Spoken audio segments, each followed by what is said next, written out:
Assalamualaikum warahmatullahi wabarakatuh. Salam sehat, salam semangat. Kembali lagi di mata kuliah korespondensi bahasa Indonesia. Dan hari ini kita akan belajar lagi mengenai surat penawaran. Minggu lalu mungkin Anda sudah latihan soal ya, terkait dengan identifikasi bagian-bagian surat, kemudian kesalahan apa saja yang ada di dalam surat tersebut, dan membenarkannya. Nah, latihan itu bisa Anda gunakan sebagai dasar untuk membuat atau mempraktikkan dari latihan surat penawaran ini nanti. Nah, untuk surat penawaran tersendiri itu di dalam kondisi tertentu tidak hanya dilayangkan secara langsung oleh perusahaan penjual atau dengan inisiatif perusahaan penjual. Tapi terkadang perusahaan ini tidak perlu memberikan penawaran ke perusahaan lain, tapi hanya memberikan jawaban dari surat permintaan penawaran yang dilayangkan oleh pihak lain tersebut. Nah, surat permintaan penawaran tersendiri ini merupakan surat dari pembeli kepada penjual yang berisi mengenai permintaan suatu keterangan ataupun informasi barang ataupun jasa yang dijual oleh pihak penjual. Nah, informasi tersebut meliputi harga, kemudian diskon, cara pembayaran, dan lain sebagainya tentang apa yang dibutuhkan oleh pembeli tersebut. Hal yang perlu diperhatikan dalam surat permintaan penawaran ini merupakan surat yang dari pihak pembeli ya. Jadi ketika kita meminta penawaran itu harus disebutkan jenis barang apa yang dibutuhkan, kemudian jumlah yang diperlukan itu berapa. Nah, kenapa kok harus disebutkan sih jumlah yang diperlukan? Misalnya kita membutuhkan dalam partai besar, ini akan diberikan harga spesial. Jadi nanti akan ada keterangan dari penjual, harga satuannya berapa, harga partai besarnya berapa. Kemudian kualitas barang beserta contoh apabila memungkinkan. Jadi sebagai pihak pembeli ketika Anda ingin membeli barang yang sesuai dengan minat Anda ya, Anda bisa memberikan sampel ataupun contoh barang yang Anda punya kepada penjual. Jadi saya butuh barang yang seperti ini, kualitasnya yang grade A, kemudian yang bentuknya seperti ini. Anda harus bisa menyediakan barang tersebut. Ini bisa lah digunakan sebagai contoh, tapi apabila memungkinkan ya, jadi tidak harus ada. Kemudian potongan harga yang diberikan. Jadi apabila Anda meminta penawaran, Anda juga bisa meminta potongan harga, tapi tentunya ketika Anda membeli dalam partai yang besar ya. Ketika Anda hanya membeli satuan kok minta diskon 50% gitu kan tidak mungkin juga. Kemudian syarat penyerahan serta pembayaran. Jadi untuk syarat penyerahan ini adalah terkait dengan barang yang Anda beli itu bisa Anda terima ketika Anda sudah DP ataupun Anda sudah membayar sekian persen gitu. Jadi ini merupakan beberapa hal yang harus jelas di awal, karena ketika ini tidak Anda ungkapkan di awal, ini nanti penawarannya bisa melenceng dari apa yang Anda harapkan. Nah, kemudian kita masuk ke surat penawaran itu sendiri. Kalau tadi surat permintaan penawaran itu dari pembeli ke penjual, nah sedangkan untuk surat penawaran ini merupakan surat dari penjual kepada calon pembeli yang berisi tentang penawaran suatu barang ataupun jasa. Nah, surat penawaran ini bisa secara inisiatif diungkapkan oleh penjual, tapi juga bisa merupakan jawaban dari surat permintaan penawaran itu tadi. Ketika penjual ini melayangkan surat balasan dari permintaan penawaran, tentunya jawabannya adalah sesuai dengan apa yang diminta calon pembeli. Tapi ketika dia melayangkan surat penawaran ini secara inisiatif sendiri, itu dia bisa mempromosikan ataupun menawarkan apa saja. Jadi lebih bebas begitu dalam mempromosikan barang ataupun jasanya.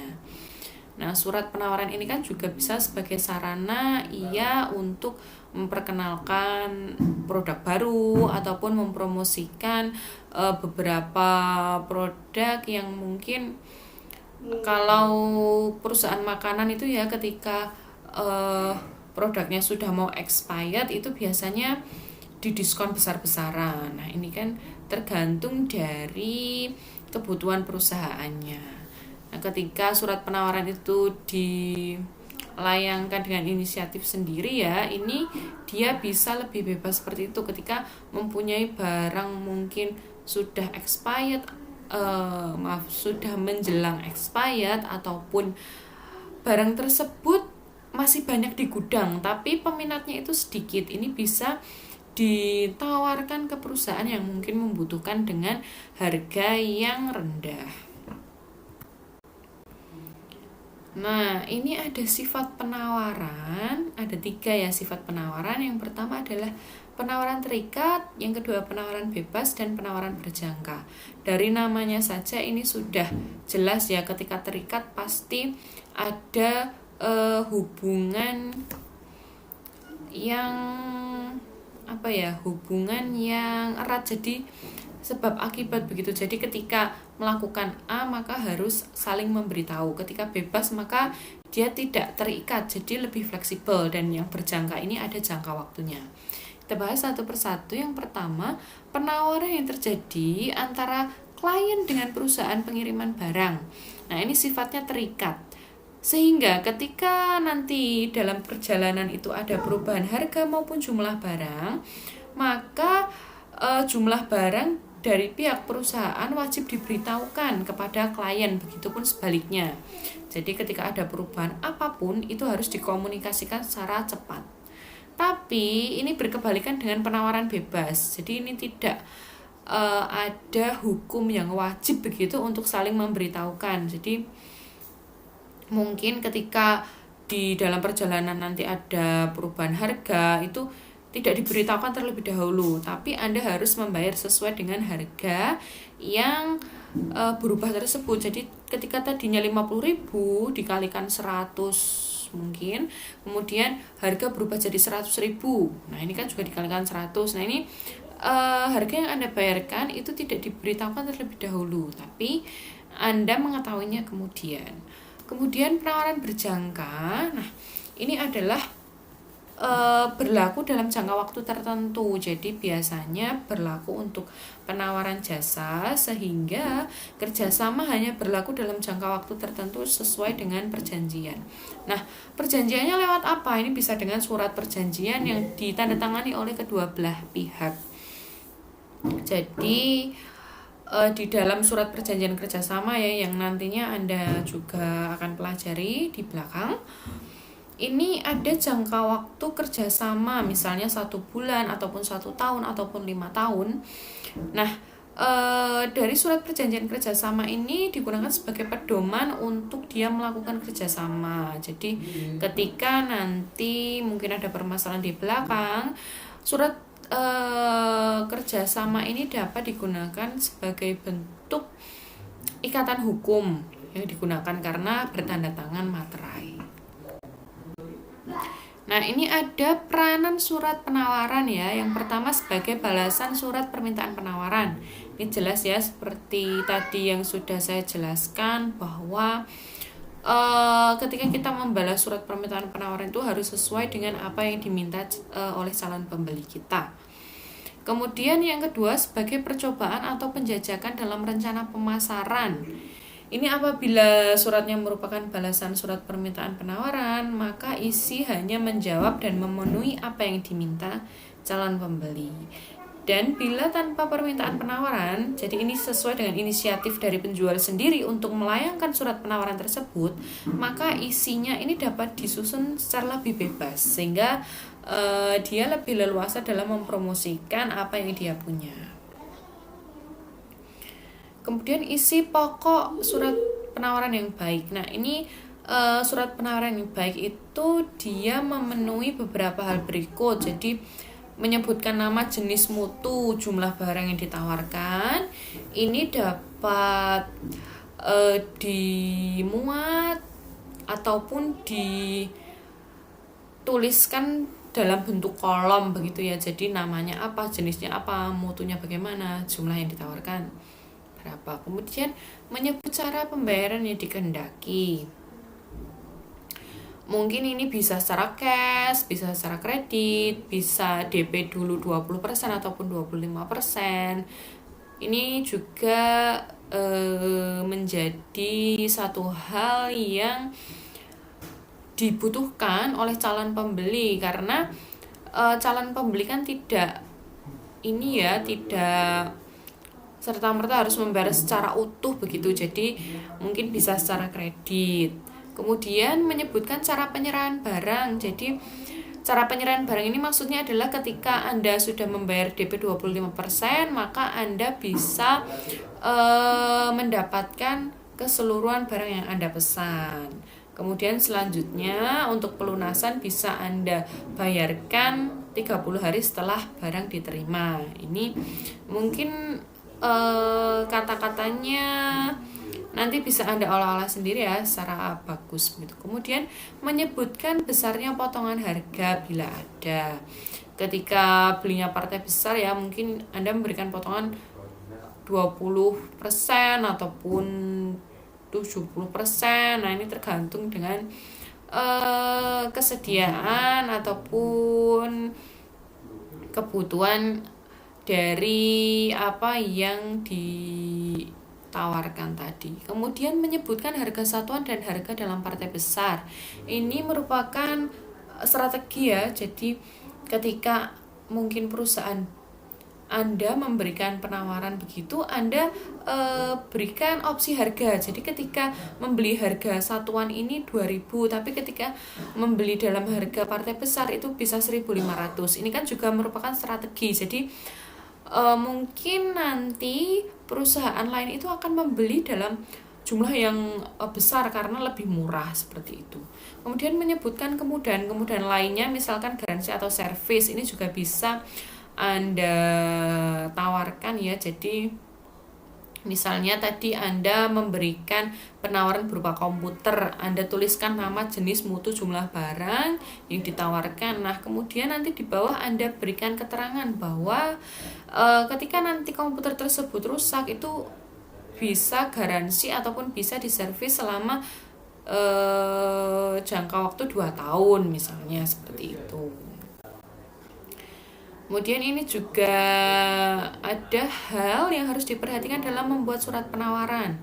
Nah, bahasa surat itu harus menarik calon pembeli, karena ini kan merupakan tawaran ya, Anda kan menjual. Jadi ketika Anda menjual, pastilah Anda membuat kata-kata yang menarik agar calon pembeli ini tertarik untuk membeli produk ataupun jasa yang Anda tawarkan.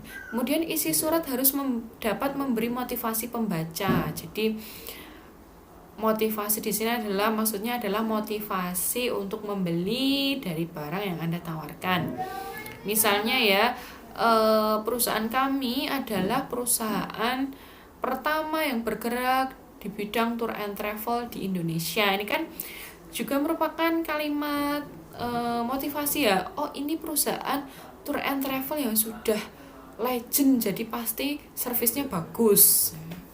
Kemudian balasan surat permintaan penawaran harus tepat dan jelas. Ini maksudnya adalah harus tepat sasaran sesuai dengan apa yang diminta calon pembeli tadi, karena ini kan merupakan balasan.